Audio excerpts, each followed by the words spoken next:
Good morning. Hi, Victoria Bucksar.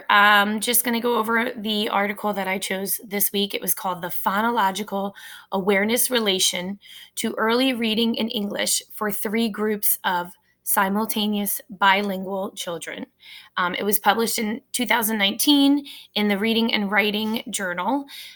When I was reading the HBRR section on word recognition, chapter 11, there was a discussion about English language learners and word recognition and how there would be a relationship between individual difference in phonological awareness and phonology-related skills in a child's first language compared to their second language.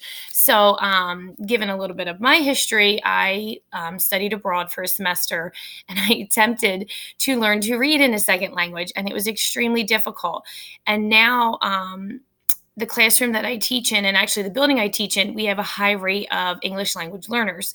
And I frequently will see some of them in my special education case loads because they're falling behind, need extra support. So I've always been interested in that connection between English language learners and reading disabled students. Just something about it interests me if there is really what the disconnect is. Is it language? Is it a disability? I feel like it's always a difficult question to answer. So this study was really interesting to me. So I'm going to go ahead and get into it. If I'm going over what I presented in my paper, the abstract pretty much detailed looking at phoneme level awareness for bilingual children. The students were children who spoke two languages and were also learning to read two languages at the same time. So the problem area, or I should, I'm going to go right to the questions, so I don't want to take up too much time. So the purpose of the study was to determine if bilanguage backgrounds affect phonological awareness and early reading skills in English.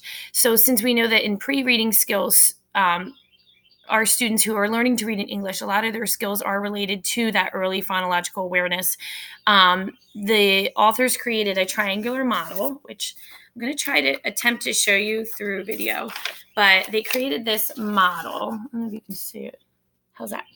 Okay, so what they're saying is that there's a relationship between vocabulary, phonological awareness, and reading. So this was interesting to me. So the three questions kind of centered around this model. Okay, let me take it away. I hope that was okay. So is phonological awareness impacted by different bilingual backgrounds? That was our first question. Second, within those different bilingual groups, what would be the impact of phonological awareness in early reading skills? And last, how does oral vocabulary relate to the connection between phonological awareness and English reading groups among bilingual children? So this was a quantitative study. So there was a lot of data, which was a little difficult for me to read through, but I was really interested in seeing what this study had to say about bilingual education, reading education. So I pushed through. But the data that they collected was first on the children's home lives. Then they did a multitude of testing, general cognitive ability, receptive vocabulary, comprehensive test of phonological processing, and then reading in English was assessed.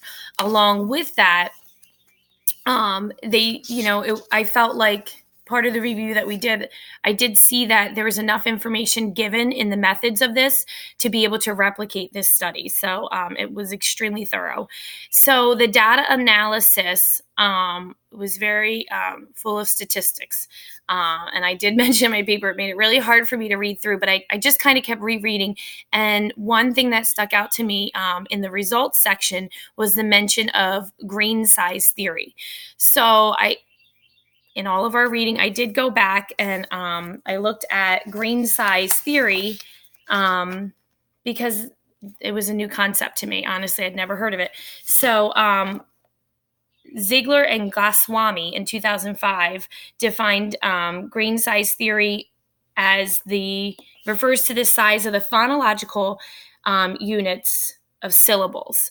So it kind of makes sense to me if I think of that, the object of a grain and how it can be broken down into its smallest unit. So there was a lot. So if anybody has any additional information on grain size theory, I'm interested, and please pass it along. So with that being said, I'm going to go right into the discussion. So again, they mentioned that grain size theory, the progression of the large to small units for phonological processing, and how specific children performed differently in different levels. So going into the questions being answered, the findings did support previous studies that were addressed in the literature review that a child's additional language does influence phonological development, especially when considering the syllable, subsyllable, and phoneme levels. So that was supported in other research. So it really does look at what children come to the table with phonologically. As far as the second question in regard to, phonological awareness levels to early reading, they really went into a lot of detail with this. This was where I kind of got lost in the statistics, but they found that levels of phonological awareness were differently related to English reading across the other 3 language groups that were studied. So when they broke down that syllable awareness, they showed that there was varying scores in awareness in all 3 groups. But the second year, and I forgot to mention, they tested the children over 3 years. So in the second year, they saw the most difference on the effect of syllable awareness in reading. So, and again, a lot of statistics were used to explain that. And then the last question addressing oral language and vocabulary in the relationship between phonological awareness in English reading for different sets of bilingual children. The study differed with a previous study mentioned in the literature review that found vocabulary and phonological awareness were independent contributors to early English literacy skills across monolinguals.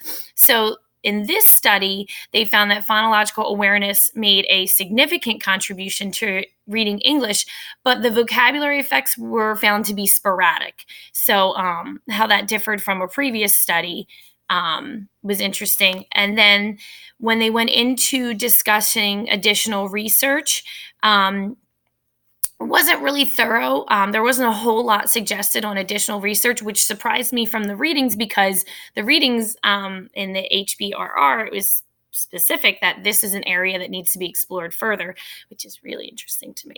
But one of the areas they did say that if they were going to reproduce this study, they would look closer at social economic status, because within this group there was varying social economic statuses.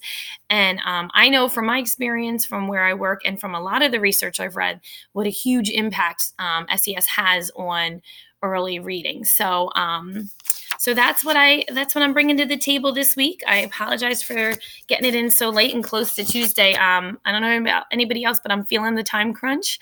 But thank you, Mr. Columbus, for today, for me catching up and reflecting on the history. But thank you guys for listening, and I'm looking forward to listening to some of your videos today. Have a great day, and see you tomorrow.